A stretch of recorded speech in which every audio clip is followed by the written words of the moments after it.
आपकी वृषभ राशि है तो यह वीडियो आपके लिए बहुत महत्वपूर्ण है। सितंबर 2026 आपके लिए कैसा रहने वाला है, क्या शुभ होने वाला है, क्या अशुभ होने वाला है, क्या क्या सावधानी रखनी है, कौन सा ज्योतिष उपाय करना है, अशुभ ग्रहों के प्रभाव को समाप्त करने के लिए सारी बातें इस वीडियो में बताएंगे।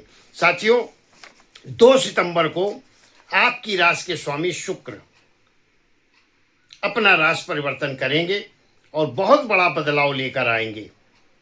सफलता, कामयाबी, जीवन में जमीन से लेकर आसमान तक का सफर करने का समय सितंबर का माह है। आपकी वृषभ राशि है तो जान लें, शुक्र जब तुला राशि में स्वराशि में प्रवेश करेंगे तो शुक्र चूंकि आपके लग्नेश भी हैं और लग्नेश आपके 6वें भाव में गोचर करेंगे। शुक्र 6वां भाव रोग, ऋण और शत्रु का है। वैसे देखा जाए तो 6वें भाव में किसी ग्रह का गोचर करना अशुभ माना जाता है, लेकिन चूंकि शुक्र आपकी राशि के स्वामी भी हैं, स्वराशि में बैठे हैं और साथ ही साथ लग्नेश भी हैं और लग्नेश को षष्ठेश दोष नहीं लगता, ज्योतिष में यह सूत्र है। इसलिए रोग, ऋण, शत्रु इन तीनों से छुटकारा प्राप्त होगा। शत्रु पराजित होंगे, रोग पर विजय प्राप्त होगी और कर्ज का बोझ कम होगा और साथ ही साथ आपको कहीं धन फंसाए आने के पूरे आसार हैं। आर्थिक स्थिति आपकी सुदृढ़, मजबूत और शक्तिशाली बनी रहेगी शुक्र की कृपा से। और शुक्र के बाद बड़ी खुशखबरी आपको 7 सितंबर को मिलेगी वृषभ राशि के जातकों, जब बुध कन्या राशि में प्रवेश करेंगे 7 सितंबर को। और बुध का कन्या राशि में प्रवेश करने का मतलब है कि आपकी कुंडली के 5वें भाव में गोचर करेंगे। 5वां भाव जो है आपके रिश्तों का है, आपके संघर्षों का है, आपके सपनों का है, आपके कैरियर का है, आपकी शिक्षा का है और आपकी प्रतियोगिता का है। कन्या राशि में यानी कि बुध अपनी ही राशि में होंगे तो ऐसे में निश्चित मानकर चलें, यदि आप शिक्षा, प्रतियोगिता, किसी कंपटीशन की तैयारी में हैं तो सफलता प्राप्त करेंगे। कहीं से ज्वाइनिंग लेटर आना है, ज्वाइनिंग हो सकती है आपकी सितंबर माह में। पद में प्रमोशन हो सकता है। अत्यंत लाभकारी स्थिति बुध की वजह से आपको देखने को मिलेगी और यह शुरुआत होगी 7 सितंबर से।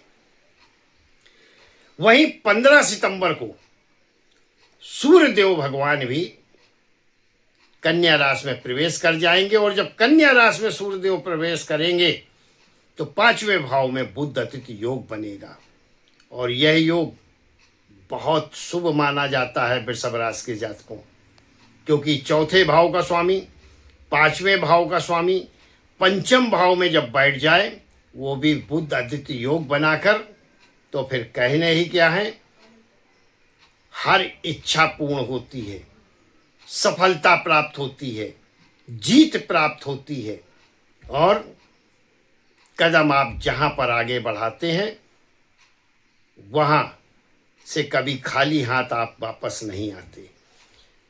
बुध अतिथि योग बहुत महत्वपूर्ण योग माना जाता है। अब बात कर लेते हैं 18 सितंबर, जहां पर गुरु जो है, जहां पर मंगल जो हैं वो नीच राशि अपनी कर्क राशि में प्रवेश करेंगे, क्योंकि मंगल अगर कर्क राशि में जाते हैं तो नीच के हो जाते हैं और आपके 3रे भाव में गोचर करेंगे। मंगल का 3रे भाव में गोचर खराब नहीं माना जाता और चूंकि मंगल यहाँ पर उच्च राशि में बैठे गुरु के साथ हैं, गुरु कर्क राशि में वर्तमान में है और नीच के मंगल कर्क राशि में आकर बैठ गए हैं और युति बना चुके हैं गुरु के साथ। मंगल और गुरु की युति यानी गुरु के मित्र हैं मंगल।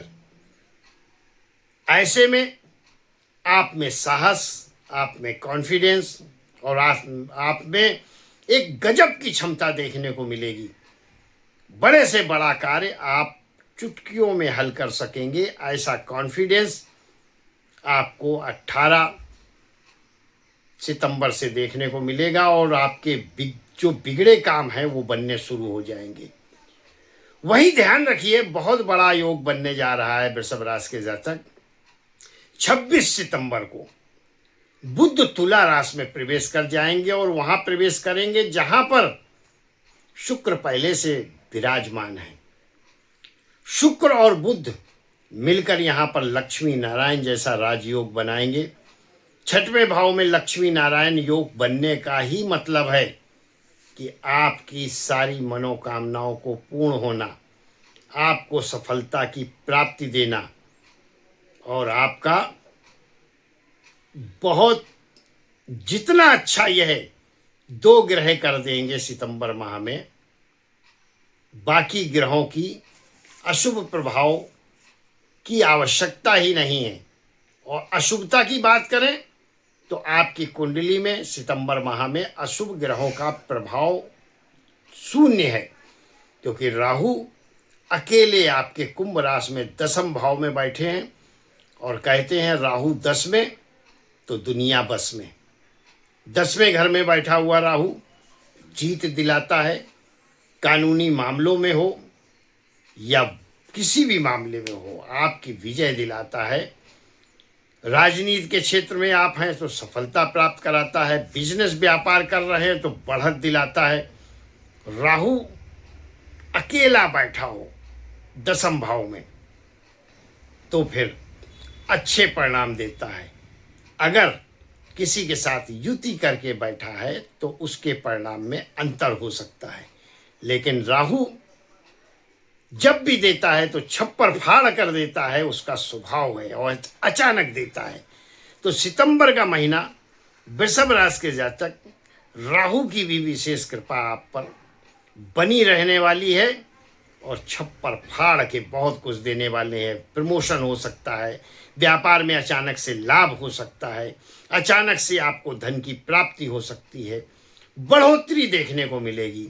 और आपकी वृषभ राशि है तो छोटा सा उपाय ज़रूर कर लेना, क्योंकि आपके ग्रह अगर अशुभ हैं तो भी उपाय करना पड़ता है और शुभ हैं तो भी उपाय करना पड़ता है। अशुभ ग्रहों का उपाय इसलिए करना पड़ता है ताकि अशुभ ग्रह हम पर कोई पीड़ा ना पहुंचा सकें, और शुभ ग्रहों का उपाय इसलिए करना पड़ता है ताकि शुभ ग्रह का हम लाभ उठा सकें।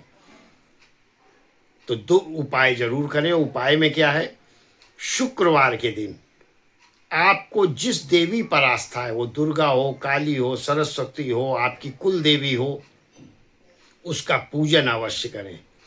कपूर जलाएं, खड़ी साखर मिश्री का भोग लगाएं और अपने जीवन में जो परेशानियां चल रही हैं उसको दूर करने के लिए प्रार्थना करें देवी माँ से।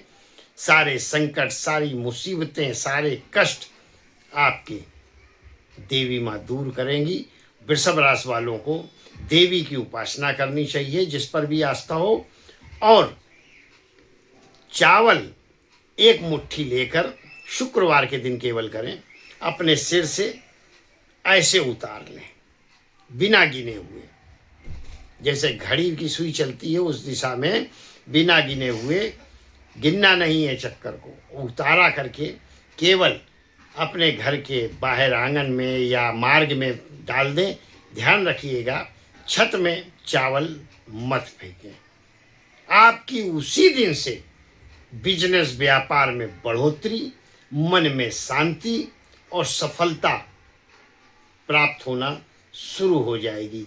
आपकी वृषभ राशि है, श्रावण चल रहा है तो आप 6 मुखी अगर रुद्राक्ष धारण करते हैं तो कुंडली के आपके दोष भी समाप्त होते हैं, जीवन में आपको सफलता प्राप्त होती है और दुर्घटनाएं नहीं होती, रोग ऋण शत्रु से रक्षा होती है। यदि आप अपनी कुंडली का विश्लेषण कराना चाहते हैं, कुछ जानना चाहते हैं, तो स्क्रीन पर मेरा नंबर दिया है, आप मुझे कॉल कर सकते हैं, व्हाट्सएप मैसेज कर सकते हैं। कुंडली विश्लेषण का क्या प्रोसीजर है, क्या दक्षिणा है, वहाँ पर आपको बता दी जाएगी। बहुत बहुत आभार, बहुत बहुत धन्यवाद। ईश्वर आपको हमेशा सुखी रखे, संपन्न रखे और स्वस्थ रखे।